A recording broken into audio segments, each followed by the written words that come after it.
Welcome back to Squawk Box. President Biden and Chinese President Xi Jinping had their fifth phone call yesterday for more than 2 hours. Here to talk about headlines from around the globe, Tom Freedman is the New York Times foreign affairs columnist and the author of Hot, Flat, and Crowded and so many other books. Tom, it is great to see you this morning. Let's talk about the call that the president had with President Xi, what you think it means, if it means anything at all, and how concerned you are about China potentially taking a look, or doing more than taking a look at Taiwan, given some of the reports that a lot of folks in Washington seem to be very concerned.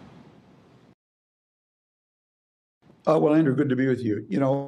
I think we should think about the context of this phone call. And the most important context of this phone call is that back in February, when the Ukraine war started, President Biden, his national security advisor, Jake Sullivan, had some really tough conversations with China and President Xi and his foreign minister. And those conversations basically were the United States telling China, do not enter the Ukraine war on Russia's side. Do not provide military equipment to Russia.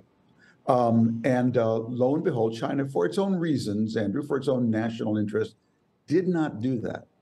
Andrew, that was a really, really big thing, a really important development, that China has not given military aid to Russia. Now, given that, it seems to me, my grandma used to say, Andrew, never fight two superpowers at once. It was just a little thing grandma used to say. We now are focused, have to be focused on basically Ukraine pushing Russia out of Ukraine. That is hugely important. China is playing an important role in that. Right now is the time to have good relations with China, open dialogue, and not doing anything to provoke them, because eyes on the prize. The prize is Ukraine pushing Russia out of Ukraine. And for that, China is helping us, again, for its own reasons. I wouldn't be poking the bear right now. So, Tom, what does Grandma say, though, about Taiwan in terms of that being the next sort of strategic piece in this larger geopolitical battle, frankly, that's taking place, even if we don't want to call it that? Yeah, Grandma had something to say about Taiwan, too, Andrew. Grandma said, I love Taiwan. It's an amazing country. So much has changed in Taiwan over the last 40 years. There's only one thing Grandma used to say that hasn't changed in Taiwan. That's its geography. It's still a tiny island off the coast of a giant mainland. I'm hugely impressed with Taiwan. I love its democracy. I love its technology. I just wouldn't be poking China right now. It's just not the time to do it. Nothing particularly is on the agenda right now. And Grandma always said, countries that forget their geography, they can get in a lot of trouble. So what do you tell Nancy Pelosi then? A lot of folks, apparently, according to the New York Times, our paper, saying that inside the White House, they're very concerned about her going over there. Just stay home. This whole trip is completely out of context. Eyes on the prize. The prize is Ukraine defeating Russia. China's helping us do that right now. Don't poke them, especially at a time when Xi Jinping, about to try to secure a third term in power, I think floundering at home in many ways. Terrible COVID strategy, lots of problems with debt at home. He'd love a wag the tail option, I'm sure. Wag the dog option, excuse me, by distracting his people's attention from his own failures at home by doing something on Taiwan. Be smart. Think of the context. Don't give him that kind of opportunity right now. Yeah. Tom, it's Joe, and I know you probably saw some of that interview with the Live Golf guy. Yeah, you probably have a lot of thoughts about that.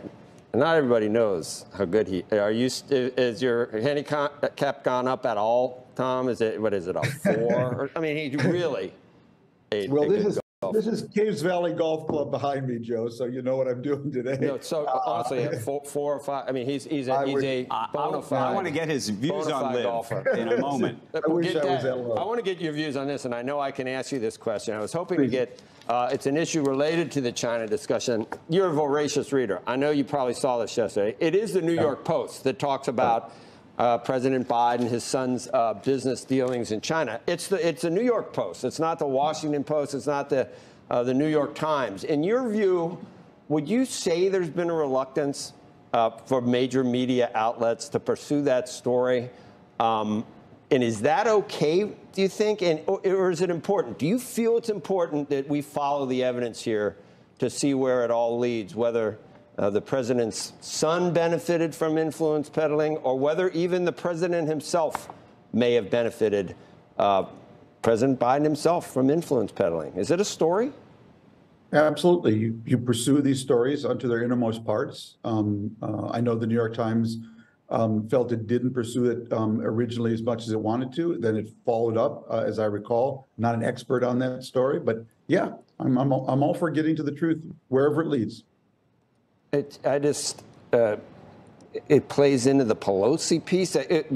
There are people on the other side of the aisle, not from where you are, but think that it's very important for her to go there. And backing down now sends a very bad signal to the rest of the world that we can be bullied or cajoled by President Xi or by mainland China to, I don't know, that it sends a bad signal for our ultimate relationship with Taiwan, whether we have one. You know, honestly, Joe, I think all Nancy Pelosi has to say is I'm not backing down, but I'm postponing it because the context right now could be inflammatory. I stand by Taiwan. I'm just postponing the trip. But it almost looks like President Biden does have some type of weird relationship with China. It could have something, if we knew the rest of this other story and where that ultimately leads, maybe that informs his decision.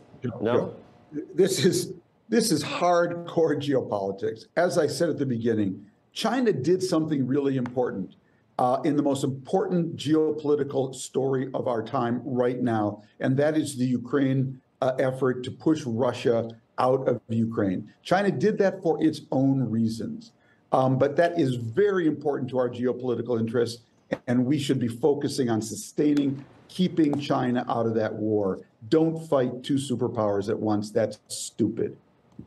Hey, Tom, want to switch to golf for just half a second, but it's not really just golf. It's geopolitics, in fact, which is we just had the head of Live On, this match taking place over the weekend, tournament taking place over the weekend. I'm curious how you think about it, because there are so many questions about the relationship that the U.S. should or should not have with Saudi Arabia, given the huge human rights abuses. The president was just there. There was the fist bump. Is that give us permit? You know, when is there a penalty box? Is there a time clock on the penalty box? How should people think about this? Well, look, we're mixing a lot of things here. We're mixing the Persian Gulf and actual Gulf, GOLF. So I think we've got to keep the two separate. From an American point of view, I think we have to maintain a relationship with Saudi Arabia. It's geostrategically important. It's economically important.